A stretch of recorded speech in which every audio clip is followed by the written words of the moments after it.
My name is Claire Whitmore. The day my husband looked me in the eye and said, "If you go to work, then who will clean the house?"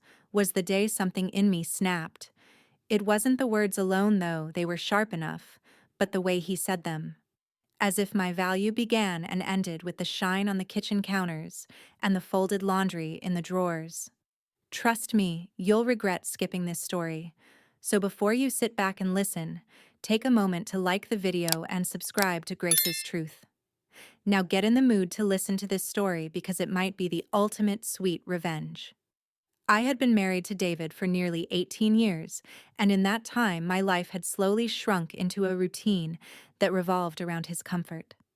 At first, it felt like partnership, like we were building something together. I left my teaching job when our youngest was born, promising myself I'd return to the classroom when the time was right. But the years rolled by, and the right time never came. The kids grew, the bills came and went, the seasons changed, and somehow, I became the invisible engine that kept the house running, while David became the only one who worked. At least that's how he liked to describe it to friends and family. Whenever someone asked if I worked, his answer was always the same. No, she's just at home. Just at home. Like the endless cleaning, meal planning, school runs, and late-night budgeting meant nothing. That morning had started like any other. I woke up early, packed lunches for our two teenagers, threw in a load of laundry, and made breakfast. David sat at the table scrolling through his phone while I moved between the stove and the sink. I'd been turning the idea over in my head for weeks, rehearsing it silently every time I caught my reflection in the kitchen window. I think I want to get a job again. It was just after he drained the last of his coffee that I said it. "David, I've been thinking, now that the kids are older, I'd like to go back to work. Maybe part-time at first. Just to..." I didn't even get to finish before he set his mug down with a clink and smirked. "If you go to work, then who will clean the house?" It wasn't a question. It was an accusation dressed up as logic, the kind of thing he could toss off and then go about his day while I was left holding the sting of it. I stared at him, searching his face for some hint that he was joking. But no, he was dead serious. "Are you saying I can't, or that you won't help if I do?" I asked, my voice calm but my heart pounding. He shrugged as if it was self-evident. "I work all day.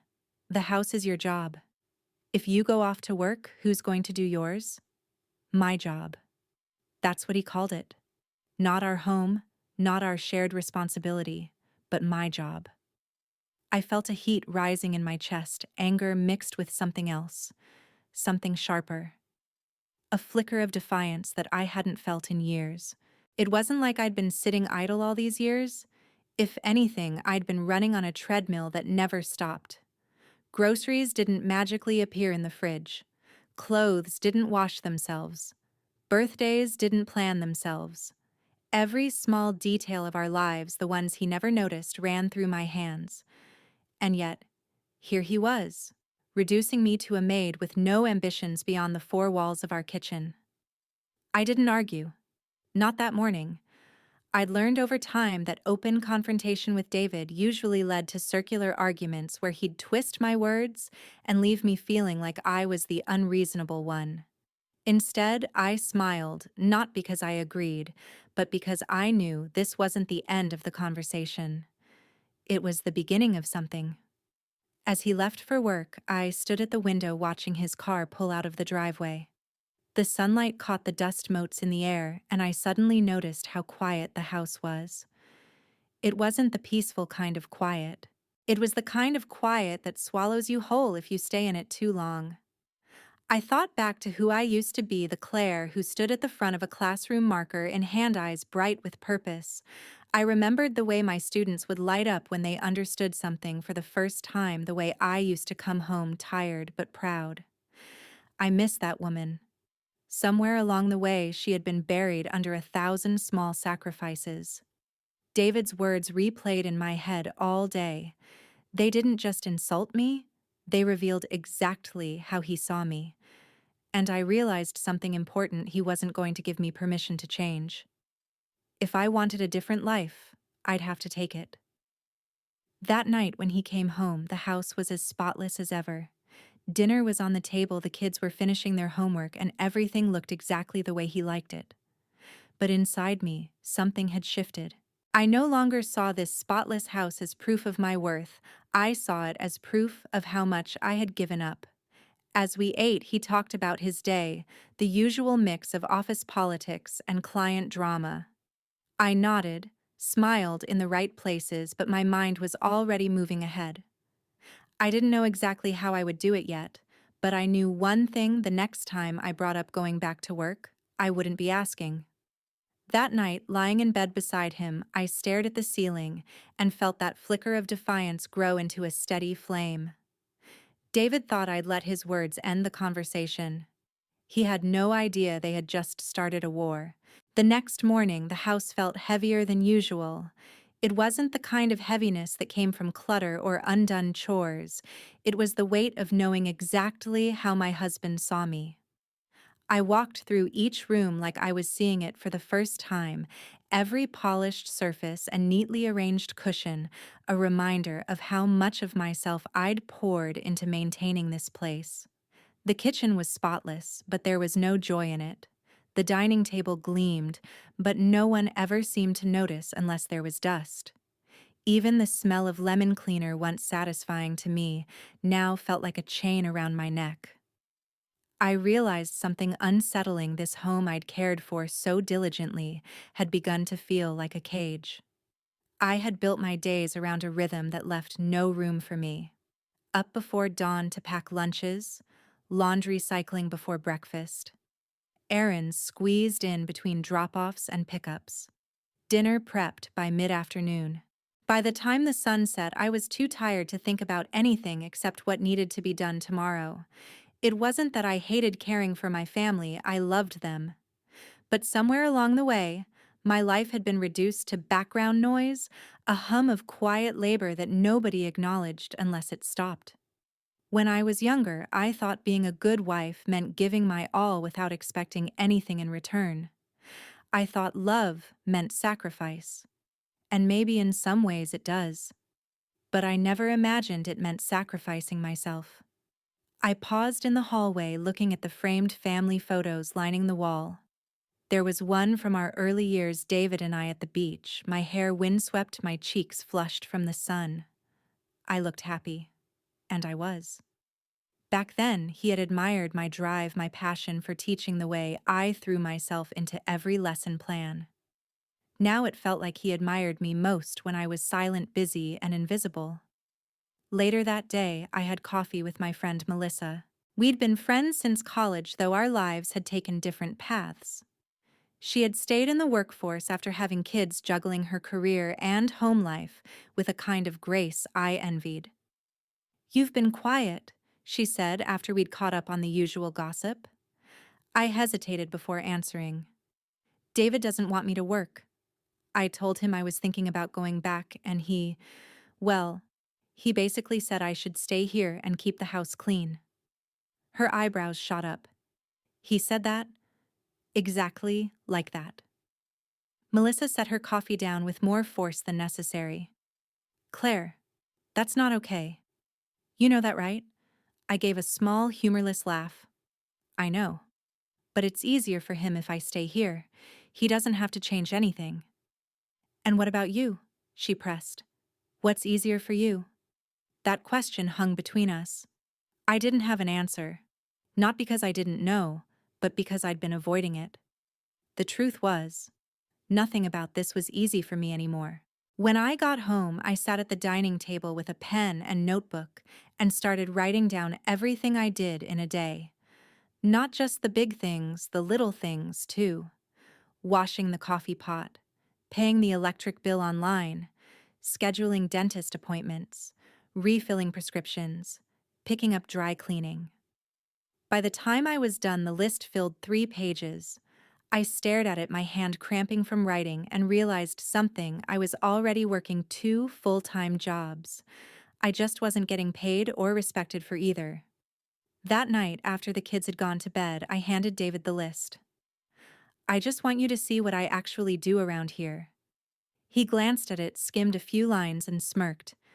So, that's what you do? That's normal. Normal doesn't mean easy, I said quietly. He shrugged. You don't have to clock in.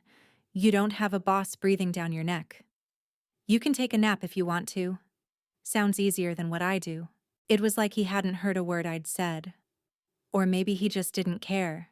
His dismissal stung, but it also clarified something for me. I was never going to get his validation.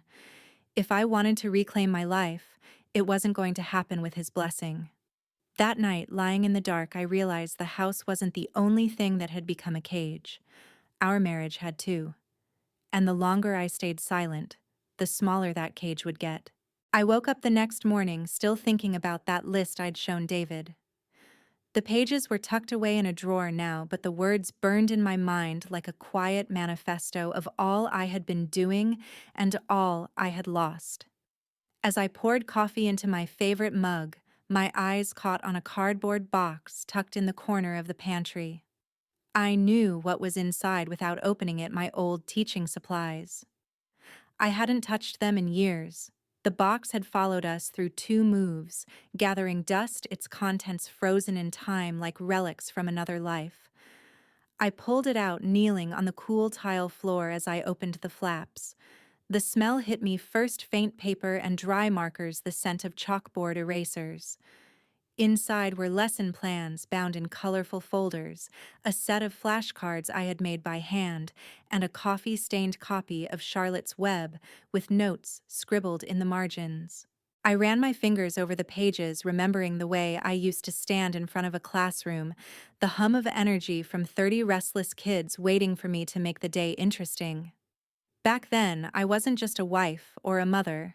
I was Ms. Whitmore, someone who mattered outside of her home. Someone who could make children light up with curiosity, who could solve problems without anyone questioning her abilities. I didn't realize I was crying until a tear slid down my cheek and landed on the book. The sound of footsteps pulled me out of my thoughts. It was my daughter Emma, still in her pajamas. "What's that?" she asked, eyeing the box. "Just some of my old teaching stuff," I said, smiling faintly. Her eyes lit up. "You used to be a teacher." It stunned me for a moment. She was 14, and somehow she didn't really know.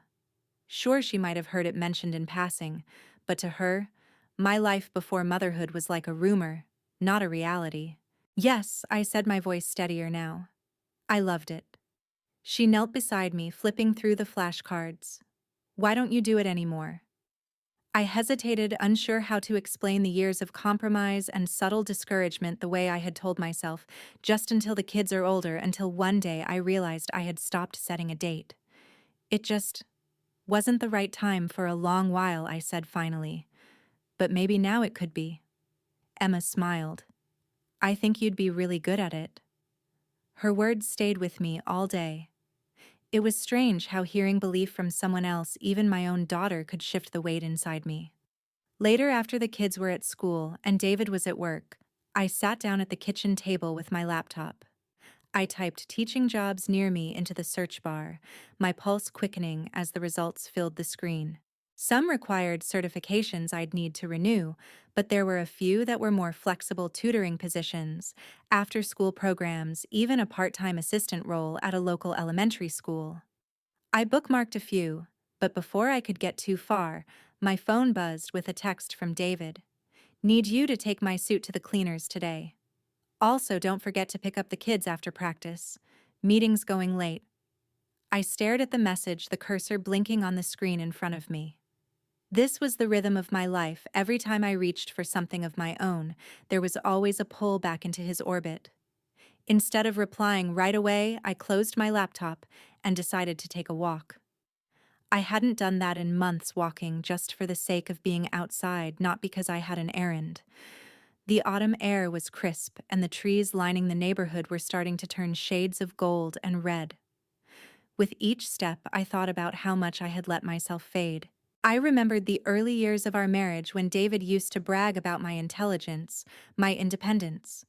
Back then, he'd say he admired how I didn't need him, but over time, it seemed like he worked to make sure I did. When I got home, I pulled out a notepad and began writing another list. Not of chores, but of wants. Things I wanted for myself, both big and small. Teaching again was at the top. Right below it, saving my own money, traveling somewhere without having to ask permission, buying clothes that weren't chosen for their practicality. The list felt dangerous, like something I needed to hide, but it also felt alive. That night, while David watched TV, I sat on the couch scrolling through old photos on my phone. In one taken years ago, I was standing with a group of teachers at a conference, a lanyard around my neck, a spark in my eyes I barely recognized now. I realized I missed, not just the job, I missed the woman in that photo. Around 10, David muted the TV. "What are you looking at?" he asked. "Just old pictures." He smirked. "Back when you were playing teacher." I forced a smile. "Back when I was a teacher." The way he said it playing made me want to slam my phone down. But instead, I quietly saved the job listings I had found earlier to a hidden folder. When I went to bed that night, I lay awake long after David's breathing had deepened into sleep. I thought about Emma's face when she asked why I didn't teach anymore. I thought about the box of lesson plans in the pantry, the smell of paper and markers, the thrill of seeing a child understand something new. I thought about how my life had been paused for so long, waiting for permission that was never going to come. By the time I finally drifted off, I knew one thing for certain: I wasn't going to wait anymore. The next morning, I woke with a strange kind of focus. It wasn't energy exactly, more like resolve. If David couldn't or wouldn't see the scope of what I did then, I would make it impossible for him to ignore. I pulled out a fresh notebook, not the same one I'd used to scribble my personal wants list, but a plain spiral-bound one from the drawer. At the top of the first page, I wrote in bold letters, "Household work log." I started from the moment I woke up. 6:30 a.m. Unload dishwasher, reload with breakfast dishes. 6:45 a.m. Pack Emma's and Josh's lunches, slice fruit, fill water bottles. 7:00 a.m. Put in load of laundry whites. 7:10 a.m. Feed the cat, clean litter box. 7:15 a.m. Wipe kitchen counter, sweep floor. And that was just the first 45 minutes. I kept going, jotting down every errand, every phone call, every little task that kept the house, and by extension our family, running. I even logged pick up drop towel from bathroom floor because I knew if I didn't, it would stay there until I bent down to grab it. It was tedious, but it was also strangely liberating. Each line felt like proof, tangible evidence of the invisible labor that had been eating my days for years. By mid-morning, I was already tired. Not from writing, but from realizing how much of my time disappeared into these tasks. There was no start time, no clock out, no coffee break. The job never ended, and yet, according to David, I didn't work. Around noon, I stopped for a quick lunch and flipped through the pages I'd filled. I imagined handing the notebook to David like a report card. "Here, this is what I do while you're at your real job." But then I imagined his reaction, the dismissive smirk, the "so what?" And my stomach tightened. I'd done this before in smaller ways. I'd pointed out my workload. I'd asked for help. And every time the answer had been some version of, "That's just life.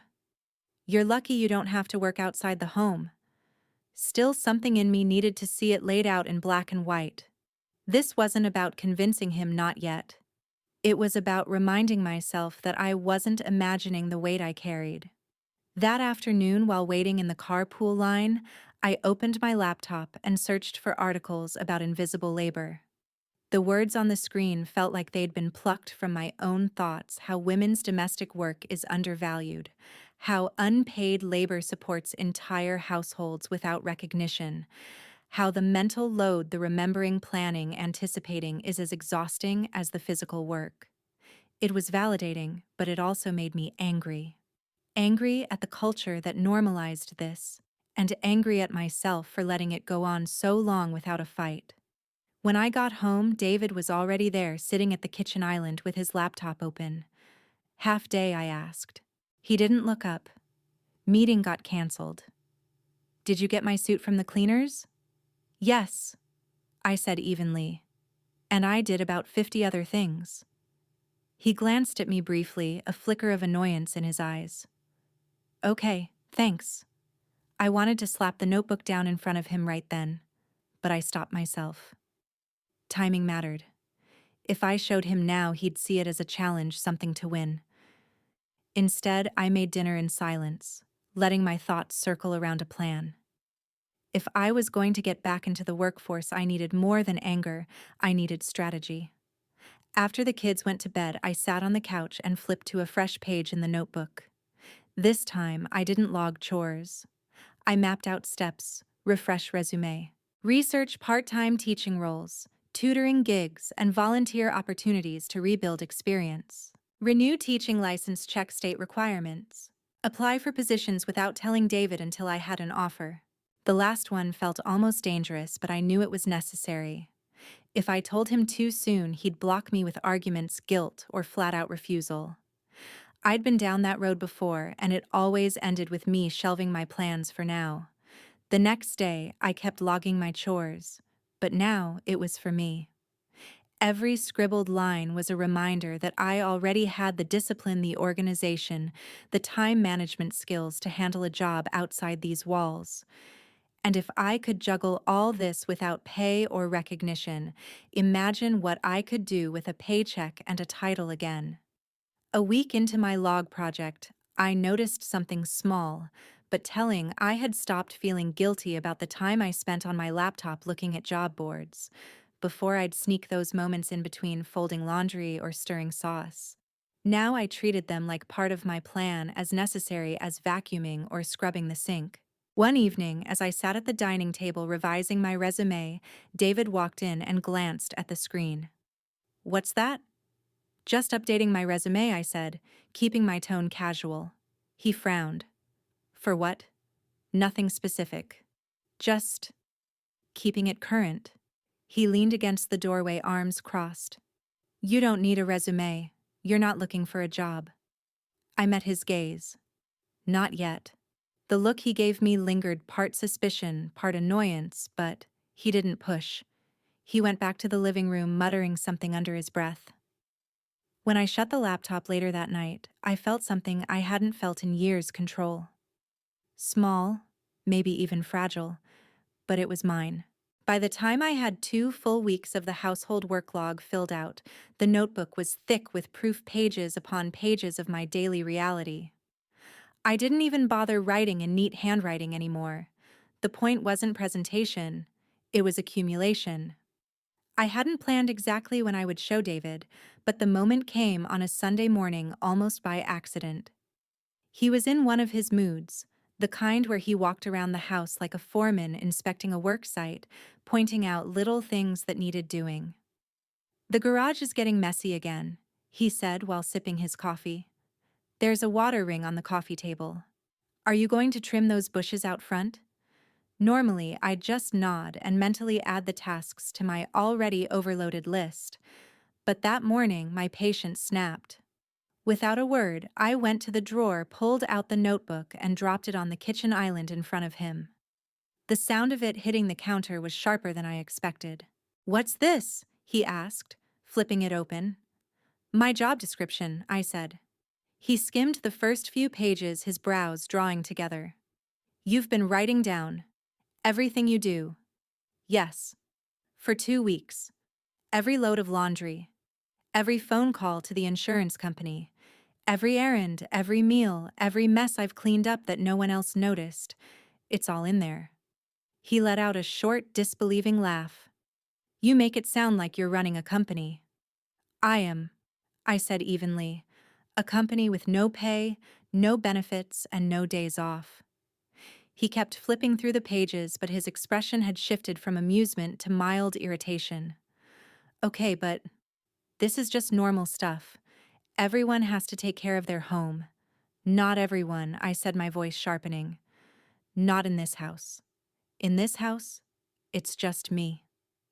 He set the notebook down like it was something he didn't want to touch. "Claire, you're overthinking this.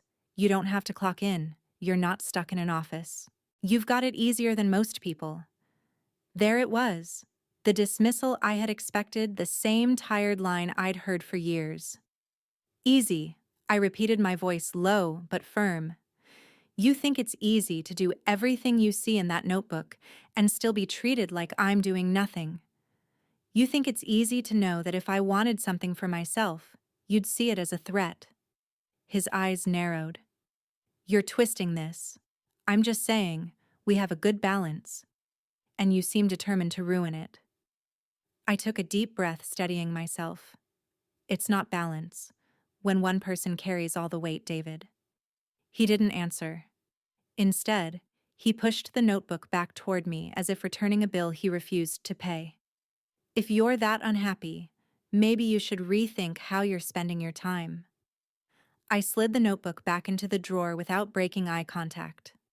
I already am. We didn't speak much for the rest of the day. He busied himself in the garage while I went about my usual routine, but there was a new current between us, a quiet, tense awareness that something had shifted. That night, lying in bed, I replayed the conversation in my head. He hadn't yelled. He hadn't explicitly forbidden me from working. But his message was clear: my role in this house was fixed, and any attempt to change it would be seen as rebellion. And that's exactly what it was going to be. The next morning, I took a small but deliberate step. Instead of diving straight into chores after the kids left for school, I sat down at the kitchen table with my laptop and opened my resume. I updated my contact information, added volunteer work from the school PTA, and polished up the section on my teaching experience. When I finished, I sent it to 3 job postings. I'd bookmarked 2 part-time tutoring roles and 1 teaching assistant position. My finger hovered over the send button for longer than I care to admit, but when I clicked it, a rush of adrenaline went through me. That afternoon, Melissa texted, "How's Operation Freedom going?" I smiled at the name. "Sent out 3 applications today." "Proud of you," she wrote back. "Don't tell him yet. Not until you've got an offer." She didn't have to tell me twice. I knew David well enough to know that if I mentioned it now, he'd find a way to derail the process before it even started. 2 days later, I got an email from one of the schools. They wanted to schedule an interview. I stared at the screen, my heart pounding, a cocktail of excitement and fear swirling in my chest. I accepted immediately, setting the date for the following week. That evening, David came home in a good mood, chatting about some project at work. I smiled and nodded, hiding the storm brewing inside me. Every time he mentioned our life or how well things were running, I wanted to blurt out the truth that a change was coming, whether he liked it or not. But I kept my mouth shut, because for the first time in years, I wasn't waiting for him to give me permission. I was giving it to myself. The week leading up to the interview felt like I was living in 2 separate worlds. In one, I was still the dutiful wife and mother, packing lunches, folding laundry, making dinner, asking about everyone's day. That was the role David knew, the one he expected. In the other, I was plotting my return to myself. I started waking up half an hour earlier, not to do more chores, but to take time for me. Some mornings, I'd sit at the kitchen table with my laptop, researching common interview questions and brushing up on teaching trends. Other mornings, I'd go for a brisk walk around the neighborhood, clearing my head and feeling the sharp bite of autumn air in my lungs. It was a small rebellion, carving out that time without telling anyone, but it mattered. Every minute I claimed for myself was like chipping away at the invisible wall I'd been living behind. I didn't tell David about the interview. I knew he'd sense something if I suddenly bought a new outfit or talked too much about old times, so I worked subtly. Melissa offered to help me find something to wear, and we arranged to meet on a Saturday afternoon under the pretense of coffee and catching up. In the fitting room of a small boutique, I slipped into a simple navy dress, tailored but comfortable. Looking in the mirror, I barely recognized the woman staring back. My hair was styled, my makeup subtle but polished, and for the first time in years, my posture straightened naturally. I didn't look like someone's housekeeper. I looked like a professional.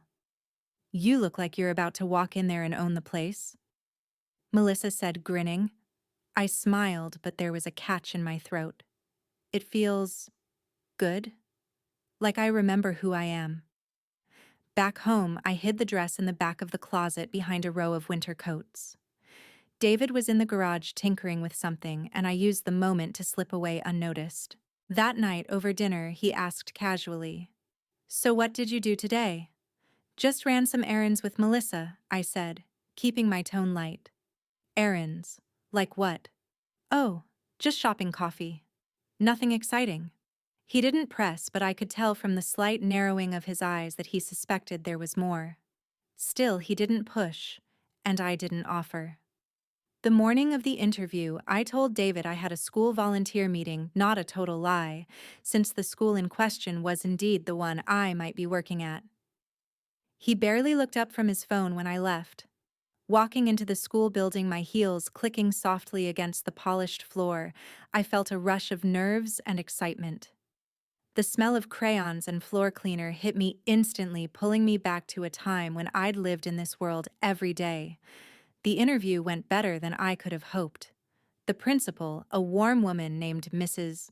Ruiz, asked about my past experience, and as I spoke, I felt my old confidence returning. I talked about lesson planning, classroom management, working with different learning styles. It was like slipping into a language I hadn't spoken in years, but still remembered fluently.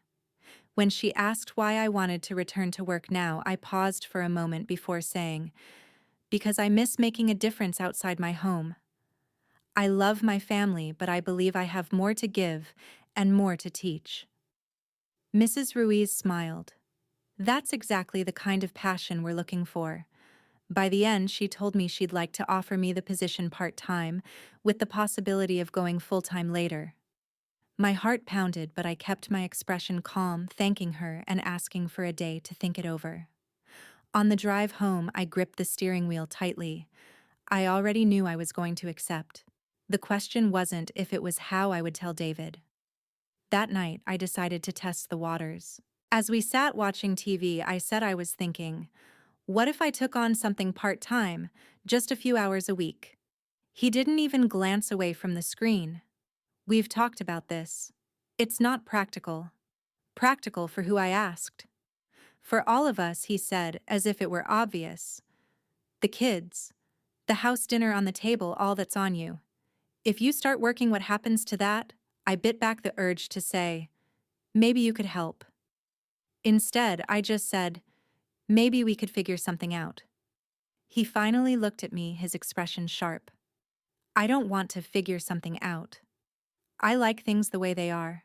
And there it was, not concern for me, not worry about finances, just a preference for the arrangement where I was the unpaid labor keeping his life running smoothly. I didn't argue. I just nodded and let the conversation drop. But inside, my decision solidified.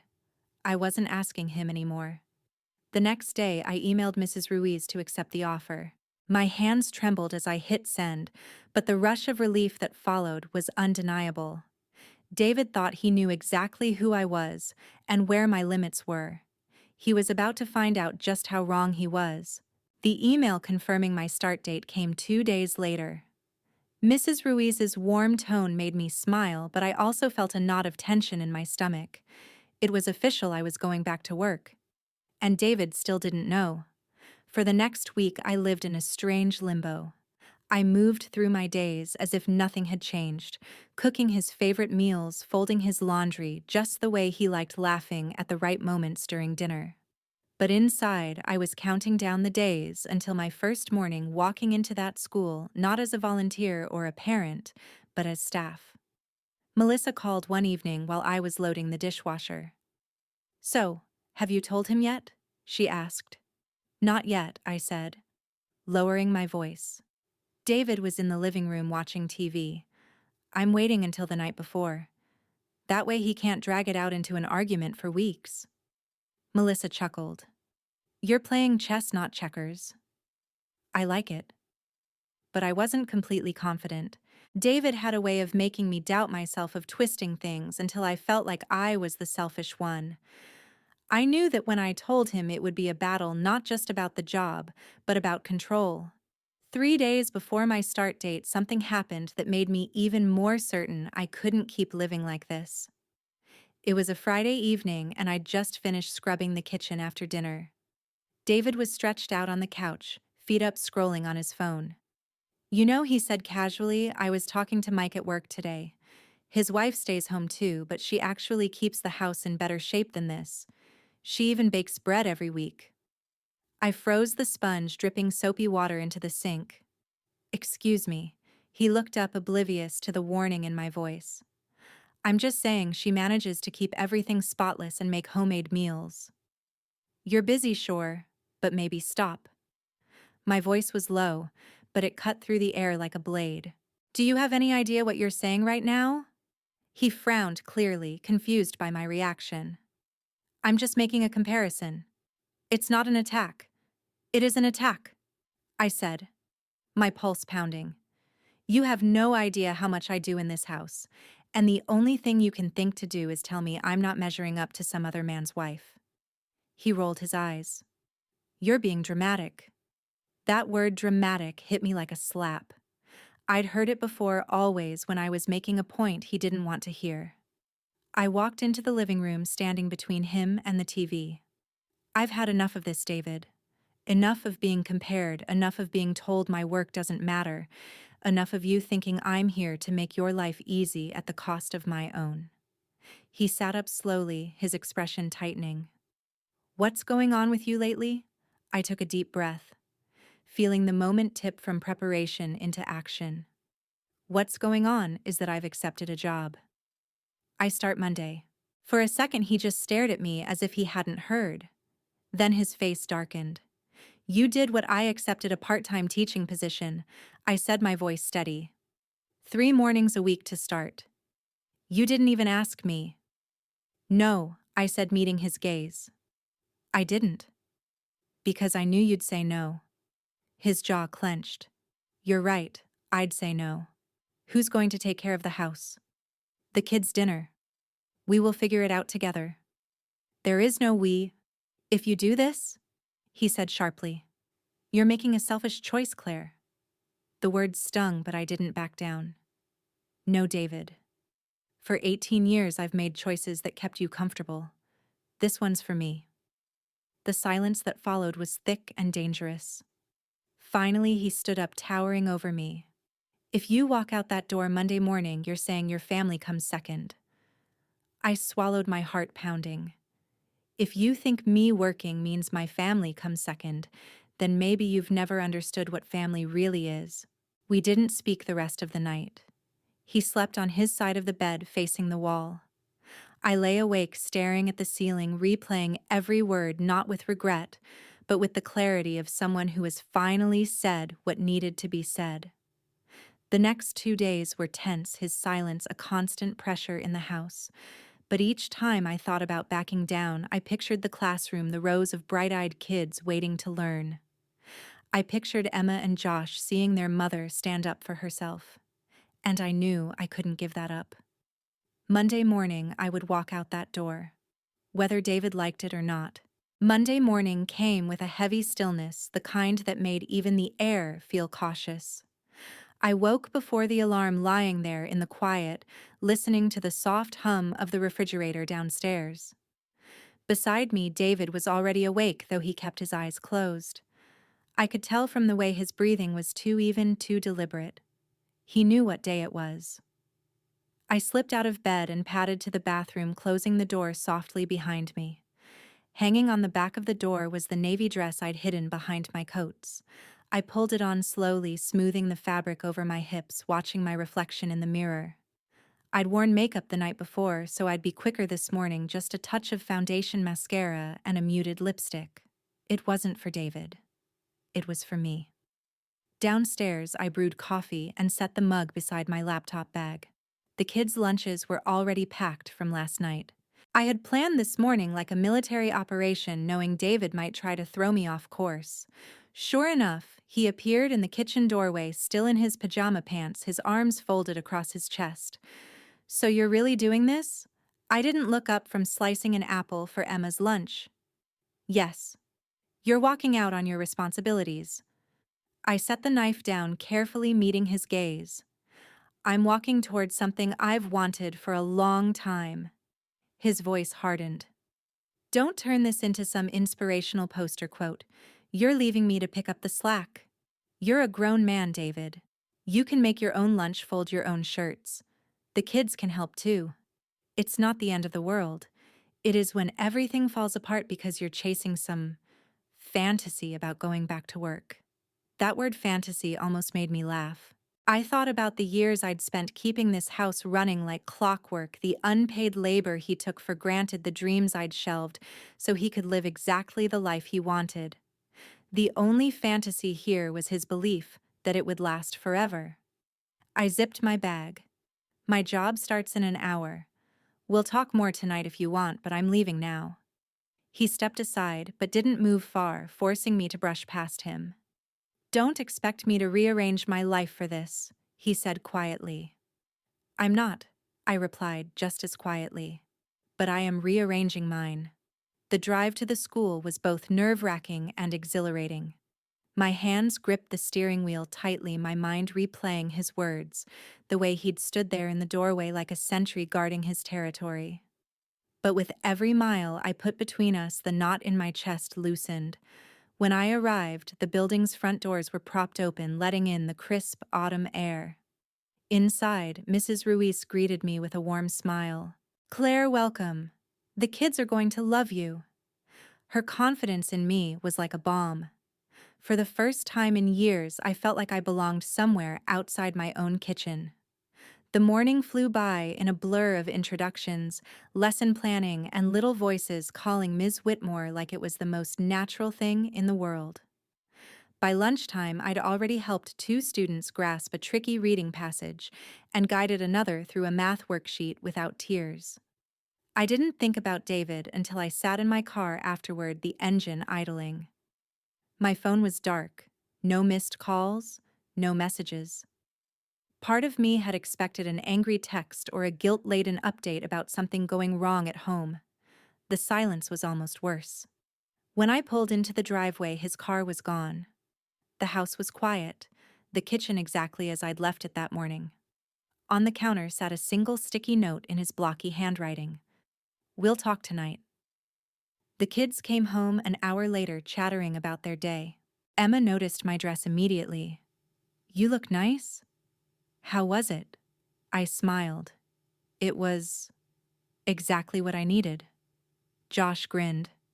Does this mean you're going to be a teacher again? Yes, I said, feeling the words settle into me like a truth I'd been waiting to say aloud. It does. Dinner that night was tense. David barely spoke, and when the kids were upstairs, he finally leaned back in his chair and fixed me with that flat stare I knew too well. You think this is going to work? He said. You think you can just waltz out 3 mornings a week and everything will be fine? It won't. I think it will, I replied. If you stop fighting it. He shook his head. You're making a mistake, Claire, and when it starts to fall apart, don't expect me to fix it. I gathered the plates without answering. He could see this as a mistake if he wanted. I saw it as the first real step toward reclaiming my life. As I loaded the dishwasher, I realized something that made me smile despite the tension. He was right about one thing: things wouldn't be the same. That was the point. By the second week at my new job, I'd settled into a rhythm, one that worked for me, if not for David. I'd get up early, make breakfast for the kids, and leave just after they headed to school. When I returned home around lunchtime, I'd tackle the chores that mattered most, and anything left over could wait. David didn't like the could wait part. It started with small comments. I had to wear my blue shirt twice this week because you didn't do laundry on time. The trash was full last night. Guess I had to take it out myself. Dishes in the sink. Thought you were home all afternoon. He never yelled. He didn't have to. His tone was sharp enough to slice through the air, each remark landing like a pebble dropped in water, sending ripples across the surface of our uneasy peace. I tried not to let it get to me. But one night, after a long day at work, followed by an exhausting grocery run, I came home to find him sitting at the table with his arms crossed. You forgot to pay the electric bill, he said, his voice cold. I froze in the doorway. No, I didn't. I scheduled it online last week. Well, they called the house today. Said it's past due. I pulled out my phone, logged into the account, and turned the screen toward him. Paid in full. On time. Want to check the confirmation number? His mouth tightened. Then maybe they messed up. Or maybe I said carefully, "You were hoping I had messed up?" His eyes narrowed. Don't start. But I already had. Because if I mess up, you get to be right. You get to say, "See, Claire, you can't handle working and keeping the house." The silence between us was sharp. Then he stood brushing past me without a word. That was when I knew this wasn't just about the house, or the kids, or my time. This was about control. He'd been comfortable for years with me in the background, keeping everything running without ever asking for anything in return. Now that I'd stepped into the foreground, he was scrambling to pull me back. And he wasn't above sabotage to do it. A few days later, I came home from work to find the sink piled high with dishes. Normally, David would at least rinse his breakfast plate and coffee mug before leaving, but that day it looked like he'd gone out of his way to dirty every pan we owned. Emma met me at the door, a worried look on her face. "Dad said you wanted to do the dishes since you're trying to prove you can do it all." The words hit me like a cold slap. He said that. She nodded. I told him that wasn't fair. He just laughed. I stood there for a moment, the weight of it pressing down on me. Then without a word, I walked into the kitchen, turned off the light, and left the dishes where they were. The next morning, they were still there. David glanced at the sink, then at me. "Guess you didn't have time yesterday." "No," I said evenly. "I didn't." His jaw tightened. "You're letting things slide, Claire." Maybe I said, meeting his gaze. Or maybe I'm just not doing everything for you anymore. That night, I sat in bed with my laptop and updated my resume again, not because I needed to, but because I wanted to add my new role. I thought about applying for more hours, maybe even a full-time position once the kids were old enough. I knew David would hate it, but I also knew something else. The more he tried to pull me back, the more determined I became to move forward. 2 weeks after the dirty dishes standoff, I walked into the school's staff lounge during my break and found Mrs. Ruiz waiting with a cup of tea. "Claire," she said, motioning me over. "I've been meaning to talk to you. One of our full-time teaching assistants is going on maternity leave next month. I'd like to offer you the position until she returns. It's more hours, more responsibility, and more pay." I blinked, caught off guard. "Full-time." She smiled. "I know you only signed on for part-time, but you've been wonderful with the kids. You'd be a huge help." I thought about it, not for days, not even for hours, just for the length of one slow inhale. Yes, I'd love to. As soon as I said it, a rush of excitement filled me, but under it, a current of dread. David was going to lose his mind. That night over dinner, I decided to ease into it. "How was your day?" I asked him, spearing a piece of chicken. "Fine. Busy. Yours?" "Good." The principal asked me to take on a bigger role for a while. Full-time at least until January. The fork froze halfway to his mouth. "Full-time?" "Yes. It's temporary, but it's good experience. And it's more income for us." His fork clinked against the plate as he set it down. "Claire, we barely agreed on you working part-time." "We didn't agree," I corrected him. "I decided." His jaw flexed. "And now you're deciding to be gone all day. Who's going to take care of the house? The kids after school. The kids are old enough to be home for an hour until I get back. And the house, well, it might not be perfect, but it'll be fine." "Not perfect." His voice rose slightly. "You're just going to let things fall apart." I met his gaze steadily. "Things aren't falling apart because I'm working. They're changing." "That's not the same thing." He pushed back from the table, running a hand through his hair. "Claire, I'm telling you, this is a mistake. And I'll say it once, if you take this full-time role, you're putting this marriage at risk." It was the ultimatum I'd known was coming. But instead of feeling afraid, I felt calm. "I don't want our marriage to be at risk, David. I said, my tone even. But if the only way to keep it safe is for me to give up myself entirely, then maybe it's not worth keeping. His mouth opened, then closed again. I could see him searching for a counter-argument, something sharp enough to make me back down. But for once, I didn't give him the chance. I stood, gathered my plate, and walked into the kitchen. For the rest of the week, the air in the house was thick with unspoken tension. He made a point of not asking about my work. I made a point of not apologizing. When Monday came, I stepped into my new full-time role like I'd been waiting for it my whole life. The hours flew by, my mind fully engaged for the first time in years. At the end of the day, tired as I was, I felt a satisfaction that no amount of scrubbing floors had ever given me. Driving home, I realized something important. The more David pushed me to choose between him and myself, the easier the choice became. And this time, I was choosing me. The first week in my full-time role was exhilarating and exhausting. By Friday, my feet ached, my voice was hoarse from reading aloud and answering questions, but my spirit felt lighter than it had in years. David, however, seemed determined to remind me that my new life came at a cost. It began with small oversights on his part. He'd forget to pick up milk on the way home, even if I texted him.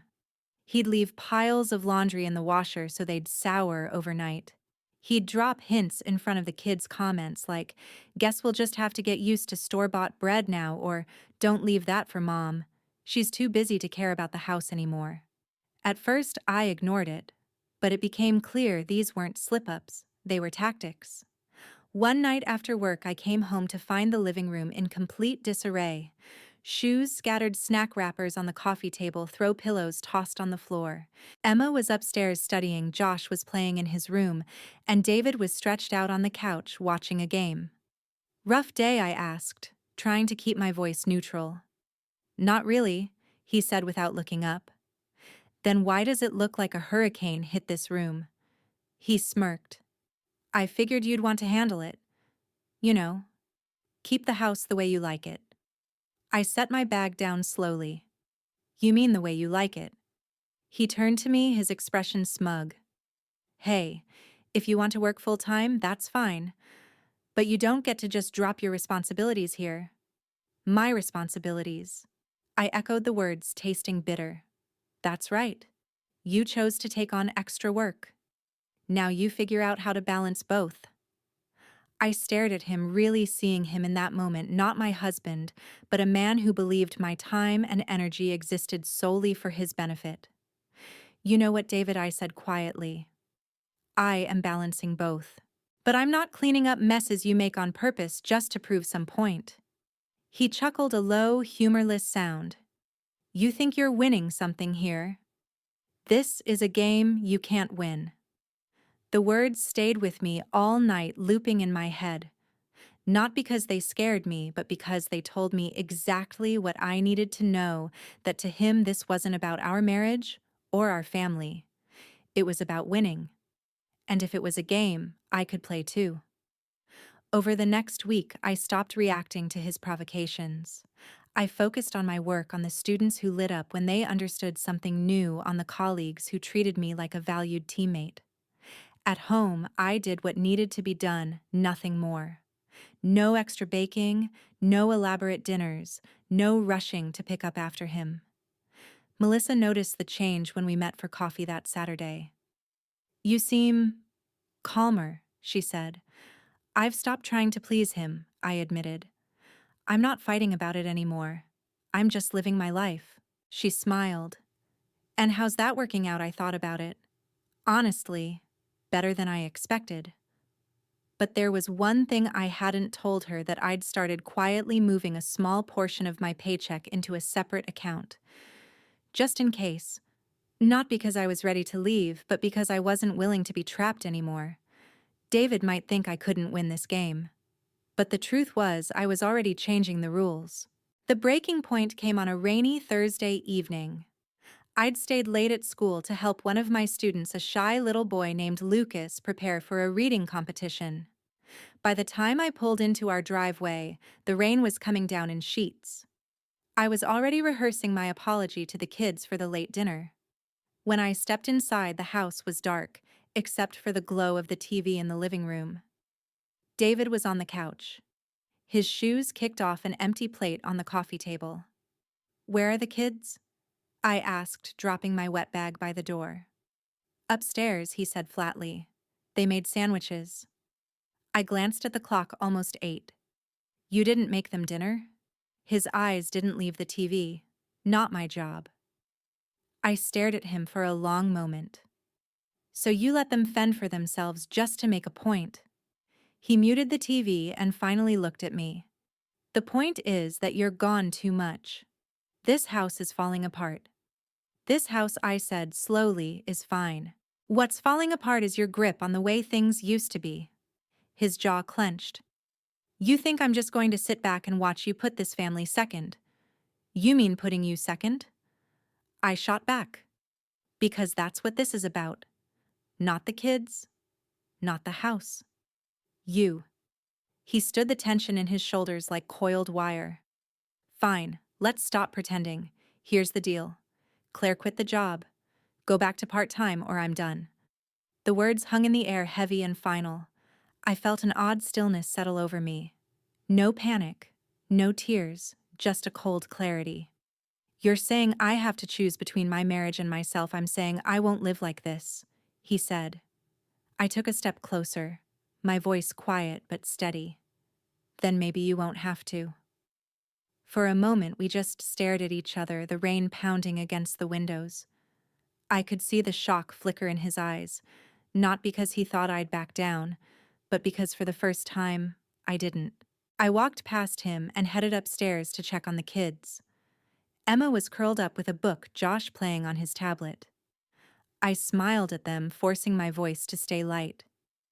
"Everything okay up here?" They nodded, but Emma studied my face a little too closely, like she could sense something had shifted. Later that night, I sat in bed with my laptop open, staring at my separate bank account. The balance wasn't much yet, but it was growing. I'd been setting aside a portion of every paycheck, telling myself it was for emergencies. Now I realized it might be for freedom.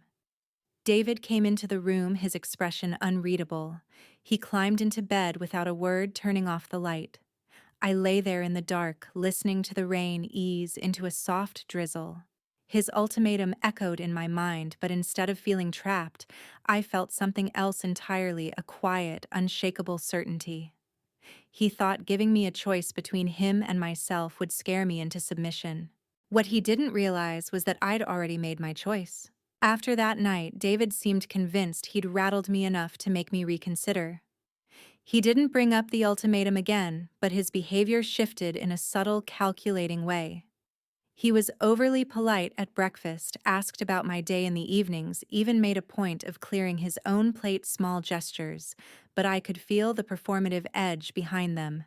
It wasn't reconciliation. It was a waiting game.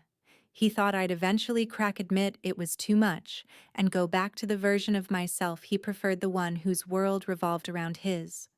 But he underestimated me. If anything, his sudden civility made it easier to move quietly. I kept working full-time, kept setting aside part of my paycheck into my separate account.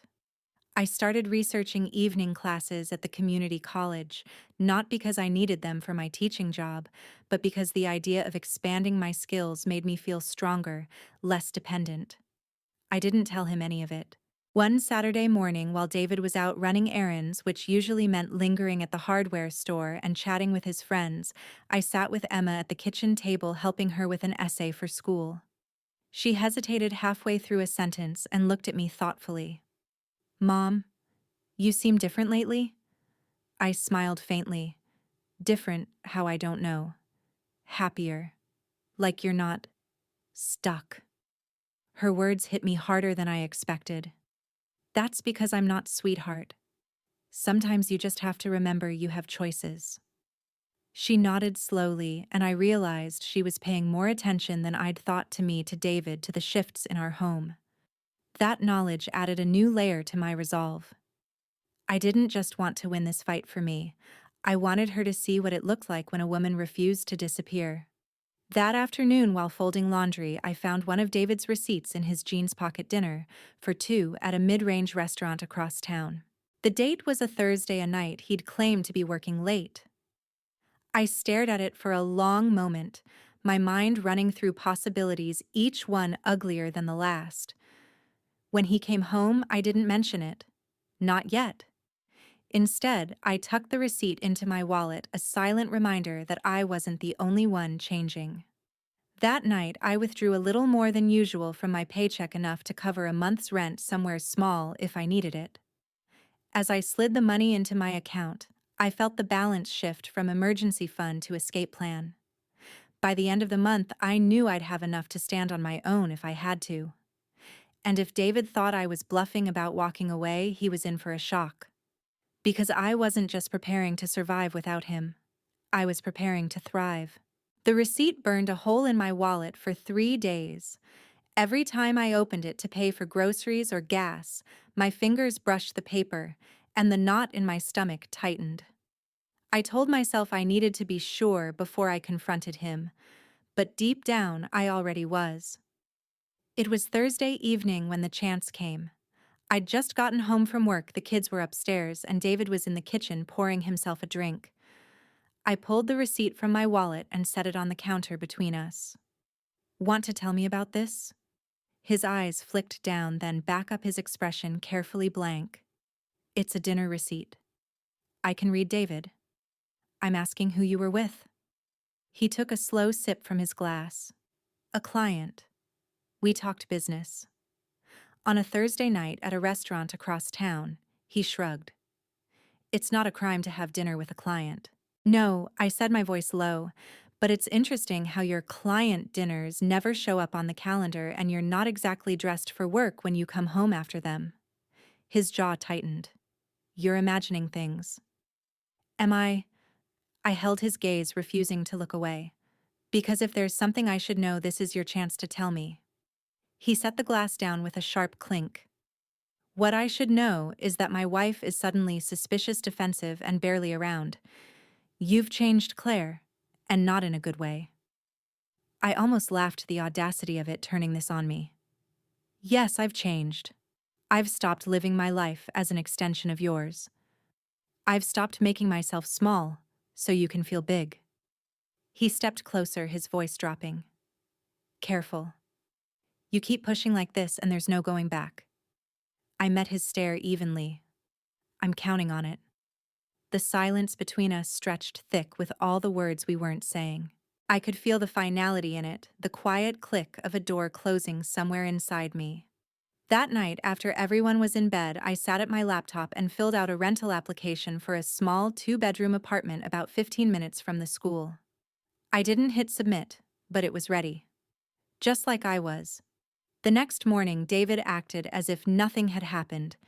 He kissed the kids goodbye, made a joke about the weather, and left for work. I watched him drive away, wondering if he had any idea how close I was to leaving for good. Maybe he thought I was bluffing. Maybe he believed his absence from the truth about that receipt would keep me off balance. But what he didn't know was that my decision wasn't just about the dinner or the house or even the years of dismissal. It was about the fact that I finally believed I could stand on my own, and I was no longer afraid to prove it. Monday morning dawned cold and gray, the kind of weather that always seemed to press against the windows like it wanted to be let in. I stood in the kitchen in my robe, cradling a mug of coffee, listening to the faint hum of the refrigerator. The kids were still asleep. Their doors closed, the house steeped in that rare quiet before the day began. David was upstairs. I could hear the faint thud of dresser drawers opening and closing, his steady footsteps moving back and forth. A normal morning sound, except nothing about this morning was normal. The receipt, the arguments, the ultimatum, they had all been pebbles building into a landslide. Now I could feel the weight of it shifting inside me. For years, I'd lived as though the stability of this house depended entirely on me holding everything together. But somewhere along the way, I realized that in holding everything for everyone else, I had let go of myself. I didn't intend to let that happen anymore. When I went upstairs to dress for work, David was standing by the bed tying his tie. He looked up briefly, meeting my eyes in the mirror. There was no trace of the man I'd once married in that look. No warmth. No shared history. Just calculation, the quiet arrogance of someone who believed they still had the upper hand. "You're home early tonight?" I asked, my tone neutral. "Not sure yet. Might have a client dinner," he said, his gaze flicking away. I only nodded. There was a time I would have asked which client, where, who else was going. Now I didn't care to hear the lie. When he left, I finished getting ready and sat for a moment on the edge of the bed, my work bag at my feet. My hands rested in my lap, still and calm, but my mind was anything but. The apartment application was still sitting in my email drafts. My emergency fund, no, my freedom fund was enough to cover 3 months of living expenses, maybe 4 if I was careful. I'd been over the numbers again and again until they were burned into my brain. All I needed now was to decide today, tomorrow, or 1 more month. That evening, the decision came for me. When I returned from work, the kids were in the kitchen pulling plates from the cupboard. Emma glanced at me and smiled, but it was tight, wary. "Hey, Mom." "Hey. Everything okay?" She hesitated, glancing toward the living room where David sat on the couch, phone in hand. "Yeah." But I could see it in her eyes, the same look I used to have when I was her age, trying to avoid stirring my father's temper. A look I swore my kids would never have to wear. Over dinner, David dominated the conversation with stories from work. Not once did he ask about my day. When Josh mentioned that he and Emma had to make their own dinner again last night because Dad was busy, David just shrugged. "You were late. They can handle it." I set my fork down, my appetite gone. "You could have made them something." "I told you," he said, not looking at me. "It's your job." There it was again, that unshakable belief that my worth was tied to what I could do for him, for this house, for everyone but myself. And suddenly, I was done. Not in the vague "someday I'll leave" way I'd felt before. This was sharp, immediate, final. After the kids went upstairs, I walked into the bedroom and opened my laptop. I pulled up the rental application, my fingers steady as I filled in the last details. When I hit submit, the confirmation email landed in my inbox with a cheerful ding. I stared at it for a long moment, feeling an odd mix of grief and relief. Grief for the years I'd poured into this marriage, for the woman I'd been when it started, hopeful, full of plans. Relief because I was finally making a choice that wasn't about survival, but about living. I didn't tell David that night. I didn't tell him the next morning either. I needed a little more time to move my plans forward quietly. I contacted the landlord, arranged a move-in date for the following week, and scheduled a meeting with a lawyer I'd found through Melissa's recommendation. For the rest of the week, I moved like a shadow in my own house, going through the motions of our routine, while quietly packing small boxes of my things and taking them to Melissa's garage. A few clothes at a time, my important documents, keepsakes from my teaching years, all disappearing into the safety of her home. By Sunday, the kids knew. I sat them down in Emma's room, the door closed, and told them gently but directly. "I'm moving into a new place," I said. "It's close to your school, and you'll have a room there. You'll spend time with me and time with Dad, but I need to do this." Josh looked confused. Emma thoughtful. "Because of the fighting?" she asked quietly. "Because I want to be the best version of myself for you both," I said. "And I can't do that here anymore." Emma nodded slowly, and I could see she understood more than she was saying. Josh crawled into my lap, his small arms wrapping around me, and I held him tightly, my throat burning. I told David that night. He was sitting at the dining table with his laptop when I came in from the garage, my heart hammering. I stood across from him, hands steady, voice calm. "I'm moving out next week," I said. His head jerked up. "What?" "I've found a place. The kids will split their time between us. I'll have the lawyer send you the details." His mouth opened, then closed. "You're not serious." "I am." He pushed his chair back, standing slowly. Claire, don't do this. You're overreacting. Things aren't that bad. They are, I said, my voice firm. You just never wanted to see it. This is about your job, isn't it? He asked, his tone sharpening. You think you've got independence now, so you don't need me? I met his gaze. No, David. This is about the fact that you never saw me as your equal. You saw me as your support system. And I'm done living that way. For a moment, he looked like he might argue, but then his shoulders slumped. You'll regret this. I already regret not doing it sooner, I said. That week was a blur of final preparations. Melissa helped me move boxes into the apartment, her teenage son carrying furniture up the narrow stairs. The first night I stood in the empty living room surrounded by boxes and breathed in the quiet. It wasn't a big place. 2 small bedrooms, a living room that opened into the kitchen, and a narrow balcony overlooking the street. But it was mine. When the kids came over for the first weekend, we ate pizza on the floor and laughed about the echo in the empty rooms. Emma brought her books, Josh set up his video games, and for the first time in years, I felt the weight in my chest ease. At night, after they'd fallen asleep, I sat on the balcony with a cup of tea looking out at the streetlights. The air was cool, the hum of traffic in the distance oddly comforting. I thought about everything I'd given up to get here, and everything I'd gained. I didn't have to check with anyone before making plans. I didn't have to justify how I spent my time. I didn't have to shrink myself to keep the peace. The marriage wasn't over yet, on paper. There would be months of legal negotiations ahead. But in every way that mattered, I had stepped out of the cage. In the quiet, I thought about Emma's words. You seem happier, like you're not stuck. She was right. I wasn't stuck anymore. I'd learned something I wished I could tell every woman in my position, that waiting for the right time is just another way of staying in the same place. The only right time is the moment you decide you deserve better. I glanced back into the apartment at the cardboard boxes waiting to be unpacked, the little pile of lesson plans on the coffee table. It wasn't perfect. It wasn't easy. But it was mine. And for the first time in a long time, I felt like I was exactly where I was meant to be.